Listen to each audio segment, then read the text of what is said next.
أنا اسمي سارة سليمان. أنا مدربة كوتش يعني في العلاقات وفي مدربة حياة عامة لايف كوتشنج، بس التخصص بتاعي في العلاقات. عندي كتاب اسمه أنا بتكلم اسمعني، ده اسم الكتاب اللي أنا كتبته في التواصل. فلما رانيا سألتني النهاردة هنتكلم على ايه، قلت لها هتكلم على الكتاب بتاعي، هشرح لكم باختصار الكتاب بيتكلم على ايه ووجهة نظري في اختياري للفكرة بتاعة التواصل بالذات في الكتاب. انا بسمي التواصل طريق رايح جاي.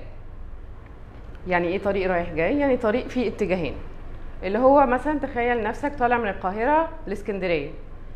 علشان تروح القاهرة هتاخد طريق، وبعد كده هتوصل اسكندرية. علشان ترجع تاني على القاهرة لازم هتاخد نفس الطريق وترجع تاني لنقطة البداية اللي هي النقطة صفر.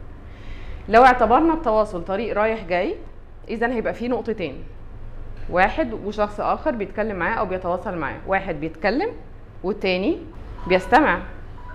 اوكي، في وقت واحد لما ده بيتكلم هو المتكلم والاخر هو المستمع، لكن في لحظة تانية بعد ما المتكلم ده يخلص اللي عنده هو هيتحول الى مستمع، لان في واحد تاني هو اللي هيتكلم. لو فضل الحوار ماشي بالطريقة ديت رايح جاي كده انا بسميه تواصل. لان لو مفيش غير واحد بس هو اللي بيتكلم وهنعتبر ان واحد بس هو اللي بيستمع، اذا ده مش تواصل، دي مش مناقشه.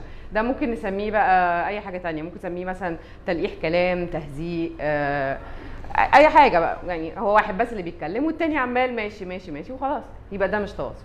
اذا انا التواصل بالنسبه لي اللي انا بتكلم عليه اللي هو التواصل البناء، اللي بيفهم، اللي بينقل معلومه، هو تواصل رايح جاي بين اتنين.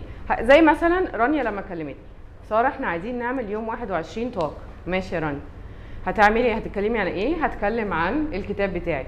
طب خلاص حلو قوي كده، اتفقنا، شكرا يا ساره، العفو يا رانيا. ده كان ايه؟ ده كان تواصل، ده حوار. رانيا عندها احتياج. اوكي، احتياج رانيا اسمه ايه؟ احنا عايزينك تيجي عندنا تدي توك. انا عملت ايه لما استمعت الاحتياج بتاع رانيا؟ لبت لها الاحتياج بتاعها، قلت لها اوكي انا جاي. فمن هنا حصل ايجابيه في التواصل، كان تواصل بناء. طلبت حاجه بالاحتياج بتاعها، عبرت عنه، استمعت له، لبيته، قلت لها اوكي انا جاي. ده كده بقى تواصل بناء. فلان انا بشتغل اصلا في العلاقات، فانا اخترت ان انا يعني معظم الوقت هتكلم على التواصل في العلاقه الزوجيه بين اتنين متجوزين، لان ده بالذات اكتر تواصل مش بناء، وده بالذات اكتر سبب انفصال النهارده اتنين ممكن يكونوا متجوزين مع بعض.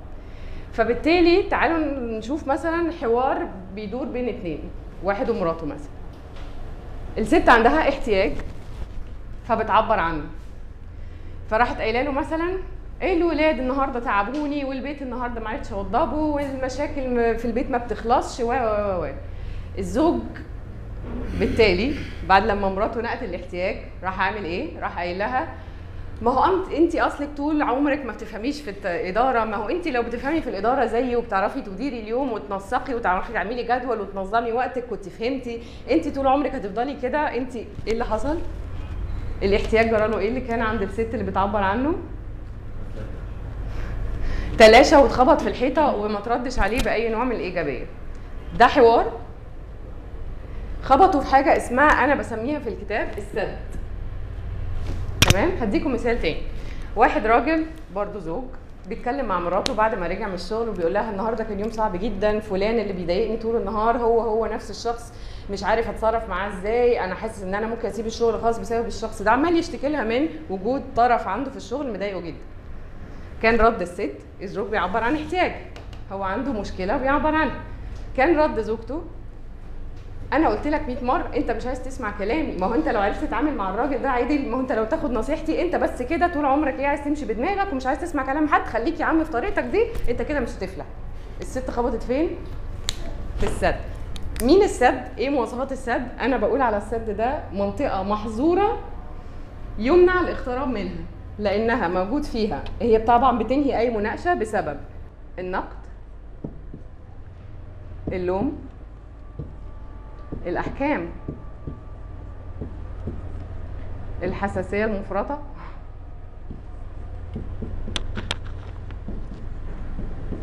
والتحليل. زي بالظبط الست لما قالت لزوجها ما هو انت هتفضل طول عمرك كده، انت طريقتك بس هي اللي بتفكر فيها، هي حكمت عليه ان هو ما بيفكرش غير بطريقته، انت هتفضل طول عمرك كده، انتقدته. التحليل هنجيله في مثال تاني. السد ده عباره عن منطقه محظور الاقتراب منها لانها من شانها انها تفشل اي مناقشه. قولوا لي بقى بالنسبه للمثالين اللي احنا اتكلمنا عنهم، اول ست لما كانت بتشتكي والراجل لما كان بيشتكي، هل الاثنين دول هيلجأوا لبعض تاني في اي مناقشه؟ بالظبط كده، لان هما الاثنين اصلا مش عارفين يتناقشوا مع بعض. فايه اللي هيحصل؟ الزوج راجع من الشغل عنده مشاكل، مفيش فايده فيها، ما هي اصلا ما بتعرفش تسمع. الست مليانه معبأه بالمشاكل، عايزه تشتكي مع زوجها وتفضفض وتتكلم، طب وايه لازمته؟ ما هو اصلا مش بيسمع. هيتحولوا هما الاثنين بدل من اثنين كانوا بيتواصلوا الى اثنين صامتين، خرس صامتين. هما اصلا هيؤثروا الصمت لان هما شايفين ان النقاش اصلا ما فيش منه رجاء. اذا الصمت ده بقى هو الداء، او هو فعلا المرض اللي بيصيب العلاقه النهارده بين اي اتنين متجوزين. في حاجه اسمها الخرس الزوجي، بغض النظر عن المصطلحات احنا بنسمعها، انا بس هشرح لكم هي معناها ايه. الصمت هو برضو على فكره تواصل، بس تواصل سلبي. واحد زوج او واحد حتى ابن قرر ان هو مش عايز يتكلم مع اهله لان هم ما بيفهموهوش وعمرهم ما حسوا فعلا باللي جواه. تلاقيه طول النهار فين؟ قاعد في اوضته وقافل عليه الباب، منعزل. هو بيحاول يقول لهم حاجه كده برضو على فكره، باعتزاله ده هو بيقول لهم ايه؟ مش عايز اتكلم معاكم، انتوا مش فاهميني، ما حاولتوش اصلا تقربوا مني، انتوا مش زيي، انا مختلف عنكم. رسائل كتيره جدا جدا هو عبر عنها فعلا بس بالصمت. في الزواج نفس الحكايه، في العلاقات نفس الحكايه. لو لقيت واحد صاحبك فعلا قرر ان هو ما يتكلمش معاك، في ايه يا عم الحاج؟ لا عادي مفيش حاجه، هو قاعد بيبعد. لو لقيت ابن في اسره، لو لقيت الزوجه، لو لقيتي الزوج فعلا هما الاثنين قرروا يبعدوا، اصل الصمت ده بيكون امتى اختيار؟ ما هو خلاص كده ولا كده احنا مش بنفهم بعض. طب وليه اصلا نتكلم؟ ما احنا لو اتكلمنا هنتخانق، يبقى بلاش اصلا نتكلم. ونتكلم ليه؟ ما احنا كل لما بنتكلم انا اللي بطلع غلطانه وانا مش عايزه اطلع غلطانه، انا مش هتكلم، وهكذا. الصمت في حد ذاته اختيار. اوكي؟ اذا احد الطرق اللي ممكن اعبر بيها عن استياتي هو ان انا مش هتكلم اصلا، انا هسكت. في نوع تاني برضو من التواصل، هتلاقي التواصل بيتعبر عنه مش شرط بالكلام بس، ممكن التواصل يتعبر عنه بصة عين. تاني يا مهتاب. تمام. ممكن يتعبر عنه بإيماءة. فاهمة. تمام. very sarcastic. انا بعمل ايه؟ انا بعبر عن طريقة انا حاسة بيها او معنى انا حاسة بيه ولكن بالإيماءة.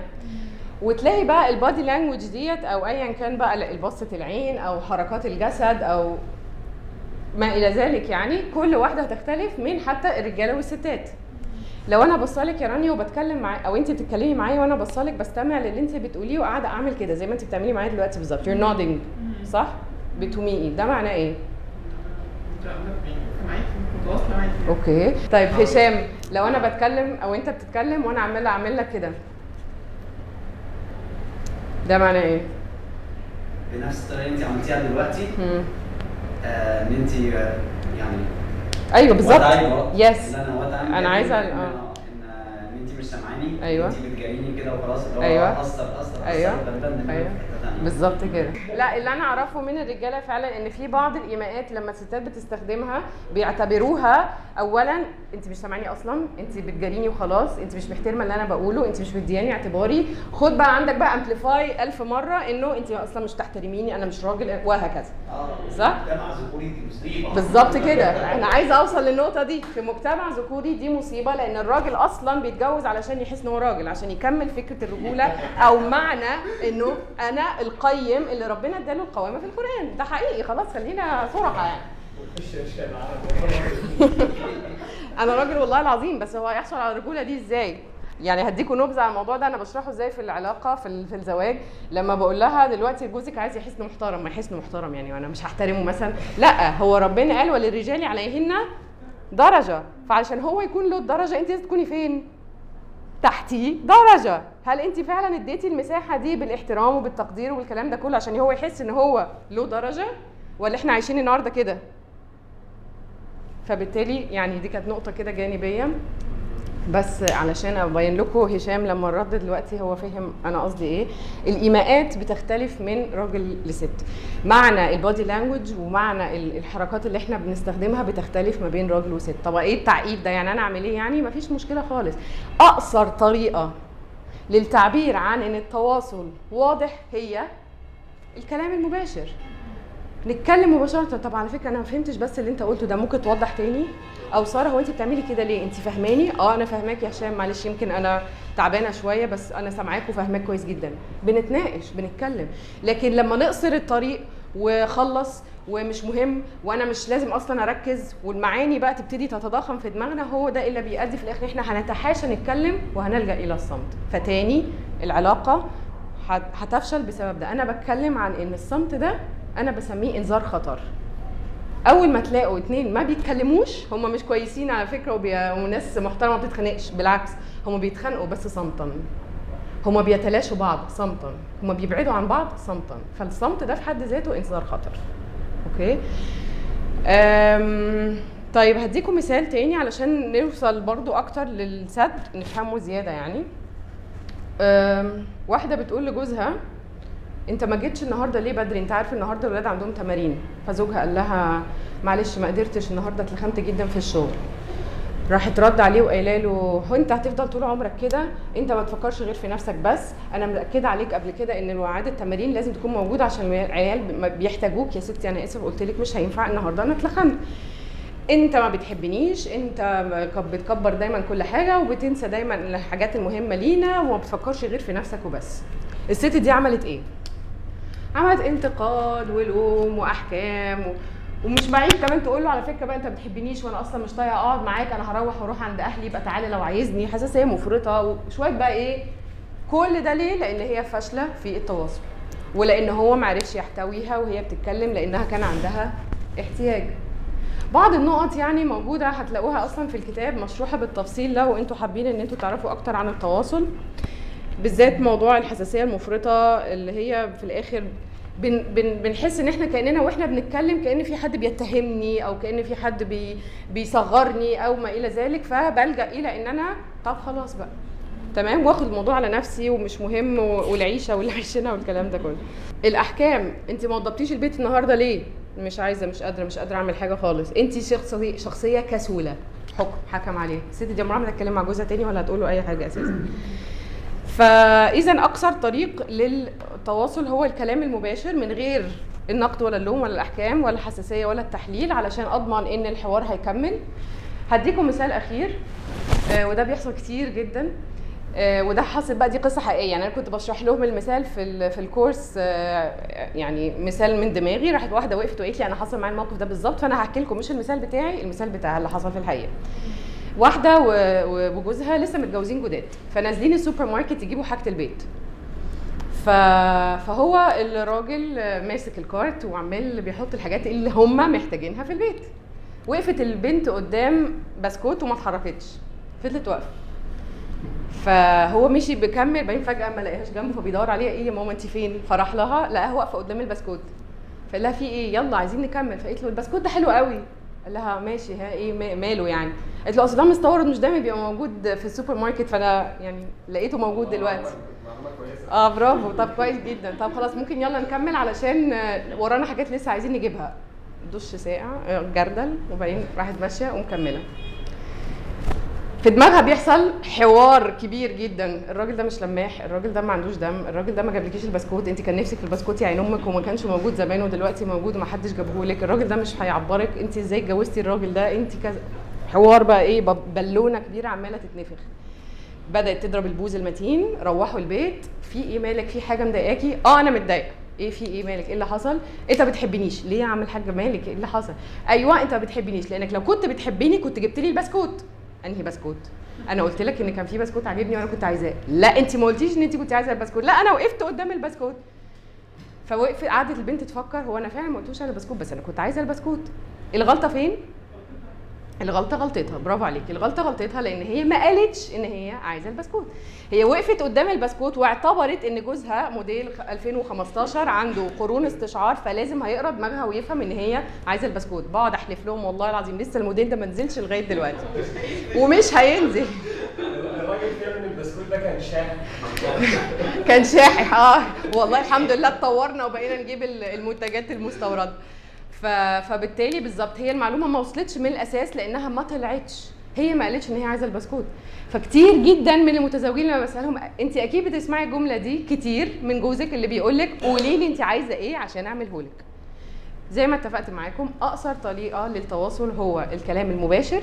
لو عندك حاجه قولها، عبر عنها، مش شرط اللي قدامك يفهمها، ولو ما فهمهاش يبقى ده خطا فيه توصيلك للمعلومه، مش خطا فيه هو ان هو اللي ما عرفش يتلقى. whatever we say is a representation of what we know.